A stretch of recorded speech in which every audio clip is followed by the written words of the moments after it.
नमस्कार दोस्तों, हमारे एजुकेशन चैनल पर आपका स्वागत है।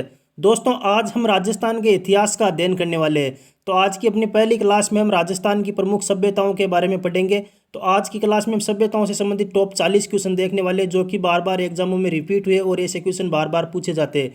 तो चलिए दोस्तों, आप हमारे चैनल पर नए हो तो प्लीज़ एक बार चैनल को सब्सक्राइब कर दीजिए और बने रहिए वीडियो के साथ में। चलिए दोस्तों, अब हम क्वेश्चन की शुरुआत करते हैं।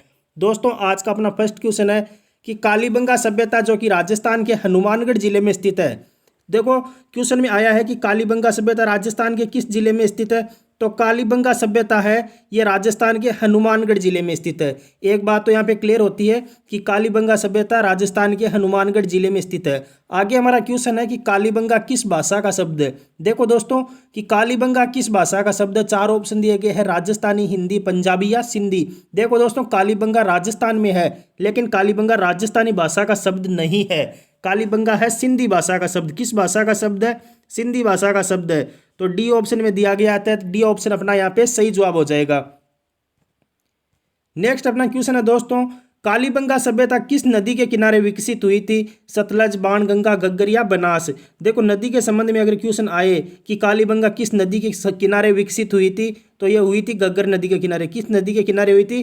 घग्गर नदी के किनारे हुई थी। यह भी आपको ध्यान में रखना है। नेक्स्ट है, कालीबंगा सभ्यता का प्रथम खोजकर्ता किसको माना जाता है। देखो, प्रथम खोजकर्ता कालीबंगा सभ्यता का किन्हें माना जाता है? रामचंद्र अग्रवाल, अमलानंद घोष, बृजवासी लाल या बालकृष्ण थापर। तो दोस्तों, इस क्वेश्चन का राइट आंसर होगा ऑप्शन बी। क्या होगा? अमलानंद घोष। अमलानंद घोष इस क्वेश्चन का सही जवाब हो जाएगा। दोस्तों, अपना नेक्स्ट क्वेश्चन है कि विश्व में प्राचीनतम भूकंप के प्रमाण किस सभ्यता स्थल से मिले। देखो, विश्व में सबसे प्राचीन जो भूकंप के प्रमाण है वो किस सभ्यता स्थल से मिले हैं? कालीबंगा, रंगमहल, रोपड़ या लोथल। तो ये मिले हैं कालीबंगा से। कहाँ से मिले हैं? कालीबंगा से ये प्रमाण मिले हैं। नेक्स्ट अपना क्वेश्चन है कि सिंधु घाटी सभ्यता की तीसरी राजधानी किस सभ्यता स्थल को कहा जाता है। देखो, सिंधु घाटी सभ्यता की प्रथम राजधानी है वो मोहनजोदड़ो को कहा जाता है। किसे कहा जाता है? मोहनजोदड़ो को कहा जाता है। बात दूसरी राजधानी क्या है? तो दूसरी राजधानी हड़प्पा को कहा जाता है। क्वेश्चन में पूछा गया तीसरी राजधानी किसी सभ्यता स्थल को कहा जाता है, तो तीसरी कालीबंगा को कहा जाता है। किसे कहा जाता है? कालीबंगा को कहा जाता है। अब देखो दोस्तों, फर्स्ट राजधानी पूछे तो मोहनजोदड़ो, सेकंड पूछे तो हड़प्पा, और तीसरी राजधानी जो कि क्वेश्चन में पूछा गया है तो क्या हो जाएगा? कालीबंगा। बी ऑप्शन यहाँ पे सही जवाब हो जाएगा। नेक्स्ट है, आहड़ सभ्यता किस जिले में स्थित है। देखो दोस्तों, आहड़ सभ्यता किस जिले में स्थित है? तो यह सभ्यता उदयपुर जिले में स्थित है। किस सब जिले में है? उदयपुर जिले में सभ्यता स्थल स्थित है। नेक्स्ट है, किस सभ्यता स्थल को ताम्रवती नगरी व आगाठपुर के नाम से भी जाना जाता है। देखो दोस्तों, ये उपनाम दिए गए हैं। क्या उपनाम दिए गए हैं? ताम्रवती नगरी और आगाठपुर। और ताम्रवती नगरी व आगाठपुर के नाम से किस सभ्यता को जाना जाता है? तो यह जाना जाता है आहड़ सभ्यता को। किस सभ्यता को? आहड़ सभ्यता को जाना जाता है, जो कि राजस्थान के उदयपुर जिले में आयड़ नदी के किनारे स्थित है। नेक्स्ट है, अनाज संग्रह करने के पात्र गोरे व कांटे किस सभ्यता स्थल से प्राप्त हुए।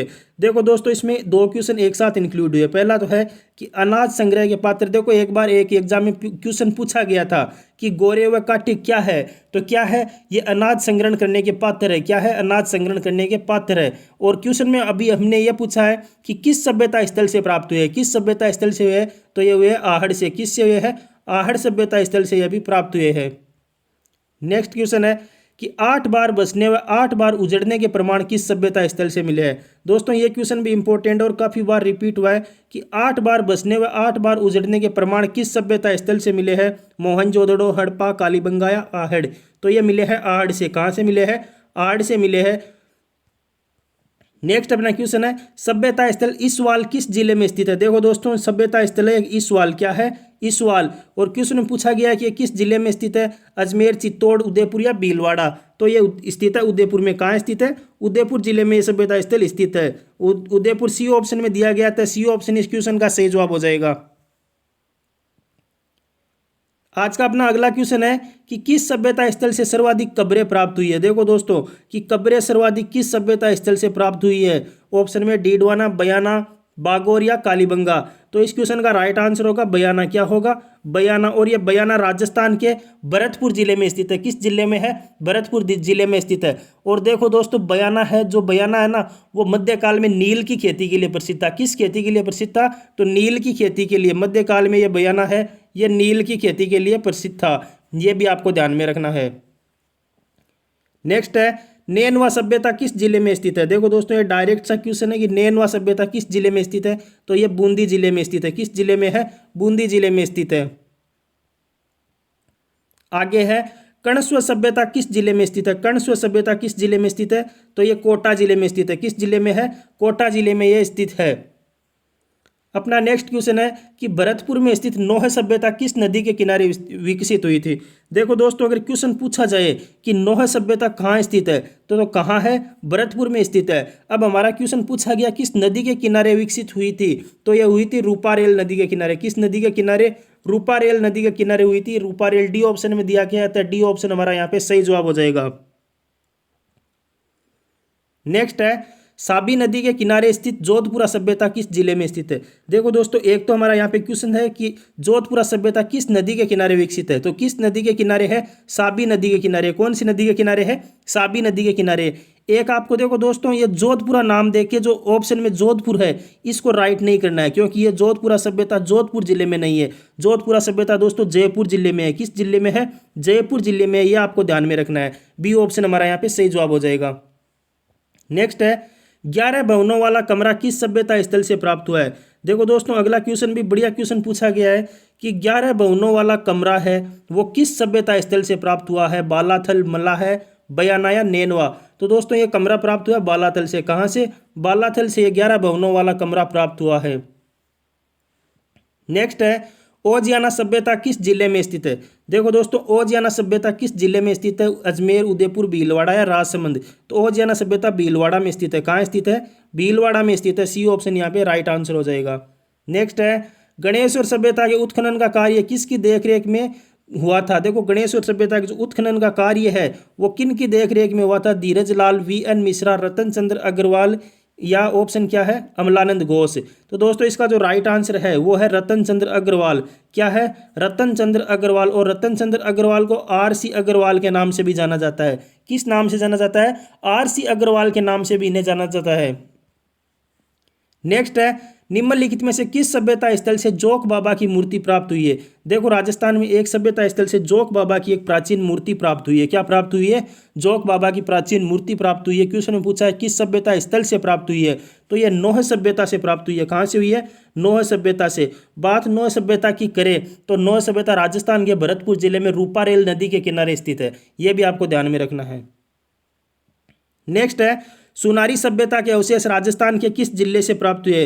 देखो दोस्तों, सुनारी सभ्यता के जो अवशेष है राजस्थान के किस जिले से प्राप्त हुए? सीकर, चूरू, झुंझुनू या बीकानेर। तो यह प्राप्त हुआ झुंझुनू जिले से। किस जिले से हुए हैं?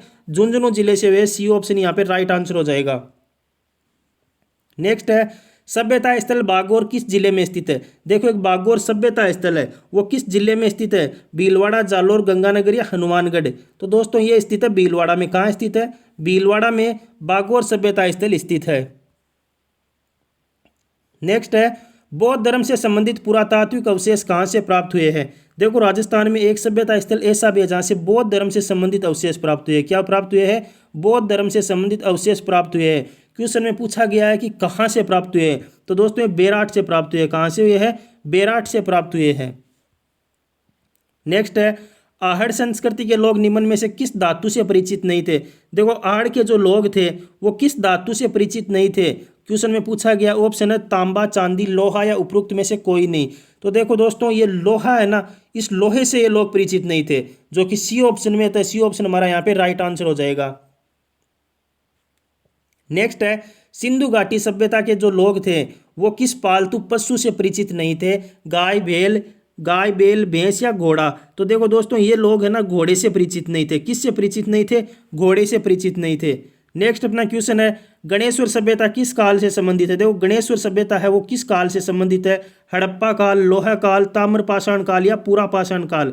तो दोस्तों इस क्वेश्चन का राइट आंसर होगा ऑप्शन सी। क्या होगा, ऑप्शन सी। ये ताम्रपाषाण युग की है, ये गणेश्वर सभ्यता है, ये ताम्रपाषाण युग की सभ्यता है। नेक्स्ट क्वेश्चन है, मौर्य सम्राट अशोक का अभिलेख राजस्थान में किस सभ्यता स्थल से प्राप्त हुआ है।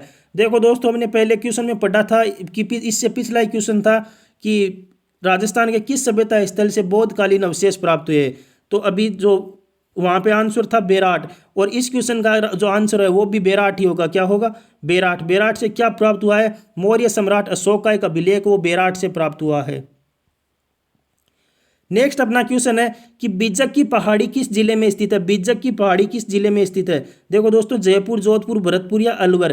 तो दोस्तों क्या है कि जो बीजक की पहाड़ी है, ये बीजक की पहाड़ी भी बेराट सभ्यता स्थल के पास स्थित है। कहाँ पे है, बेराट सभ्यता स्थल के पास में स्थित है, जो कि राजस्थान के किस जिले में है, जयपुर जिले में सभ्यता स्थल है। तो ए ऑप्शन हमारा यहाँ पे राइट आंसर हो जाएगा। नेक्स्ट है, निम्नलिखित में से किस सभ्यता स्थल को ताम्रयुगीन सभ्यताओं की जननी कहा जाता है। देखो दोस्तों क्वेश्चन में अब पूछा गया कि ताम्रकालीन सभ्यताओं की जननी किस सभ्यता स्थल को कहा जाता है। ऑप्शन में है गणेश्वर, मध्यमिका, विराटनगर या बालातल। तो दोस्तों यह कहा जाता है गणेश्वर को। किसको कहा जाता है, गणेश्वर सभ्यता स्थल को ताम्रकालीन सभ्यताओं की जननी कहा जाता है। और यह गणेश्वर सभ्यता राजस्थान के सीकर जिले में नीम का थाना तहसील में कांतली नदी के किनारे विकसित हुई थी। किस नदी के किनारे हुई थी, कांतली नदी के किनारे विकसित हुई थी, सीकर जिले में। नेक्स्ट अपना क्वेश्चन है, बागोर सभ्यता किस नदी के किनारे विकसित हुई थी। देखो दोस्तों बागोर की सभ्यता के संबंध में हमने पढ़ा था कि ये राजस्थान के भीलवाड़ा जिले में स्थित है। किस जिले में स्थित है, भीलवाड़ा जिले में स्थित है। अब क्वेश्चन पूछा गया कि किस नदी के किनारे विकसित हुई थी। तो दोस्तों ये हुई थी कोठारी नदी के किनारे। किस नदी के किनारे, कोठारी नदी के किनारे ये सभ्यता विकसित हुई थी। नेक्स्ट है, राजस्थान में सर्वप्रथम पशुपालन के प्रमाण किस सभ्यता स्थल से प्राप्त हुए। देखो बात अगर हम पशुपालन के प्रमाणों की करें तो ये पशुपालन के प्रमाण हमें बागौर से प्राप्त हुए। कहाँ से प्राप्त हुए हैं, बागौर से प्राप्त हुए हैं। नेक्स्ट है, किस पुरातात्विक स्थल का प्राचीन नाम मालव नगर था। देखो किस प्राचीन पुरातात्विक स्थल का नाम मालव नगर था। देखो ऑप्शन में है नगर, नगरी, विराट नगर या कालीबंगा। तो इस क्वेश्चन का राइट आंसर होगा ऑप्शन ए, जो कि क्या लिखा गया है, नगर। तो मालव नगर का प्राचीन नाम क्या था, नगर था दोस्तों। ये भी आपको ध्यान में रखना है। नेक्स्ट है, 5 सांस्कृतिक युगों के अवशेष राजस्थान के किस सभ्यता स्थल से प्राप्त हुए हैं। देखो दोस्तों यह भी इंपॉर्टेंट क्वेश्चन है कि 5 सांस्कृतिक युगों के जो अवशेष है वो किस सभ्यता स्थल से प्राप्त हुए हैं। ऑप्शन है आहड़, नोह है, बयाना या गणेश्वर। तो दोस्तों इस क्वेश्चन का राइट आंसर होगा नोह है। क्या होगा, नोह है। और ये नोह सभ्यता स्थल राजस्थान के भरतपुर जिले में स्थित है और रूपारेल नदी के किनारे यह सभ्यता विकसित हुई थी। नेक्स्ट है, निम्नलिखित में से किस सभ्यता स्थल को बनास संस्कृति के नाम से जाना जाता है। देखो बनास संस्कृति के नाम से किस सभ्यता स्थल को जाना जाता है। ऑप्शन में है आहड़, कालीबंगा, गणेश्वर या विराटनगर। तो बनास संस्कृति के नाम से जाना जाता है आहड़ सभ्यता को। किस सभ्यता को जाना जाता है, आहड़ सभ्यता को जाना जाता है। नेक्स्ट है, विश्व में जूते हुए खेत के अवशेष किस सभ्यता स्थल से प्राप्त हुए। दोस्तों ये क्वेश्चन सैकड़ों बार रिपीट हुआ है। ये क्वेश्चन हर दूसरी से तीसरी एग्जाम में ये क्वेश्चन पूछा जाता है कि जूते हुए खेत के अवशेष किस सभ्यता स्थल से प्राप्त हुए हैं। तो ये प्राप्त हुए कालीबंगा से। कहाँ से हुए हैं, कालीबंगा से ये प्राप्त हुए हैं। बी ऑप्शन यहाँ पे सही जवाब हो जाएगा। नेक्स्ट है, गणेश्वर सभ्यता किस नदी के किनारे विकसित हुई थी। तो दोस्तों इस क्वेश्चन का मैंने आपको तब भी बता दिया था जब हमने बात की थी ताम्रकालीन सभ्यताओं की जननी किसे कहा जाता है। उस क्वेश्चन के साथ ही मैंने इसका जवाब भी आपको दे दिया था। तो गणेश्वर सभ्यता किस नदी के किनारे विकसित हुई थी। तो ये हुई थी कांतली नदी के किनारे। किस नदी के किनारे, कांतली नदी के किनारे यह सभ्यता विकसित हुई थी। नेक्स्ट है, सभ्यता स्थल कुराड़ा किस जिले में स्थित है। देखो दोस्तों एक कुराड़ा एक सभ्यता स्थल है कुराड़ा, और इस कुराड़ा को क्या कहा जाता है, कुराड़ा को कहा जाता है औजारों की नगरी। आपको लिख के रखना है कि कुराड़ा का एक उपनाम मिलता है औजारों की नगरी। औजारों की नगरी के नाम से कुराड़ा को जाना जाता है। और यह कुराड़ा राजस्थान के नागौर जिले में है। किस जिले में है, नागौर जिले में कुराड़ा सभ्यता स्थल है। अतः हमारा बी ऑप्शन यहाँ पे सही जवाब हो जाएगा। नेक्स्ट है कि मछली पकड़ने का कांटा किस सभ्यता स्थल से प्राप्त हुआ है। देखो दोस्तों अगला हमारा क्वेश्चन है कि मछली पकड़ने का कांटा है वो किस सभ्यता स्थल से प्राप्त हुआ है। ऑप्शन में है कालीबंगा, लोथल, गणेश्वर या बागोर। तो देखो दोस्तों, जो मछली पकड़ने का कांटा है वो गणेश्वर से प्राप्त हुआ है। कहाँ से प्राप्त हुआ है? गणेश्वर से प्राप्त हुआ है। गणेश्वर सी ऑप्शन में आता है। सी ऑप्शन हमारा सही जवाब हो जाएगा। नेक्स्ट है, नगरी सभ्यता स्थल किस जिले में स्थित है? देखो, नगरी सभ्यता स्थल है वो नगरी गांव। गांव का क्या नाम है? नगरी गांव, चित्तौड़गढ़ जिले में स्थित है। किस जिले में है? चित्तौड़गढ़ जिले में है। और बी ऑप्शन यहाँ पे सही जवाब हो जाएगा। नेक्स्ट है, गोसुंडी का शिलालेख किस सभ्यता स्थल से खोजा गया था? देखो दोस्तों, गोसुंडी का जो शिलालेख है वो किस सभ्यता स्थल से खोजा गया था? तो ये सभ्यता स्थल खोजा गया था नगरी से। कहाँ से? नगरी सभ्यता है जो कि चित्तौड़गढ़ जिले के नगरी गांव में स्थित है। और सी ऑप्शन में अभी ये दिया गया है, तो सी ऑप्शन इस क्वेश्चन का सही जवाब हो जाएगा। गोसुंडी का शिलालेख है ये कवि राजा श्यामल दास ददुवाड़िया के द्वारा खोजा गया था। किसके द्वारा खोजा गया था? कवि राजा श्यामल दास ददुवाड़िया के द्वारा खोजा गया था। और ये राजस्थान में नगरी नामक स्थान पर स्थित है। नेक्स्ट क्वेश्चन है, किस सभ्यता स्थल को प्राचीन भारत का टाटानगर कहा जाता है? देखो दोस्तों, ये क्वेश्चन भी इंपॉर्टेंट है कि प्राचीन भारत का टाटानगर किस सभ्यता स्थल को कहा जाता है? तो ये रेड को कहा जाता है। किसको कहा जाता है? रेड को कहा जाता है। और ये रेड सभ्यता है ये राजस्थान के टोंक जिले में स्थित है। किस जिले में स्थित है? टोंक जिले में स्थित है। देखो, ये रेड सभ्यता है ये टोंक जिले में स्थित है। बात अगर नदी के किनारे विकसित हुई थी, तो ये देखो, जिस नदी के किनारे विकसित हुई थी उस नदी का नाम था ढील। क्या नाम था? तो देखो, आपको पता होना चाहिए कि प्राचीन भारत का टाटानगर रेड सभ्यता को कहा जाता है। रेड सभ्यता राजस्थान के टोंक जिले में स्थित है। और यह सभ्यता टोंक जिले में ढील नदी के किनारे विकसित हुई थी। तो दोस्तों, राजस्थान की प्रमुख सभ्यताओं से संबंधित टॉप 40 क्वेश्चन मैंने आपको करवाए। आपको कैसे लगे कमेंट करके जरूर बताना दोस्तों। पसंद आए तो लाइक करना, कमेंट करना और चैनल को सब्सक्राइब करना। थैंक यू दोस्तों। जय हिंद।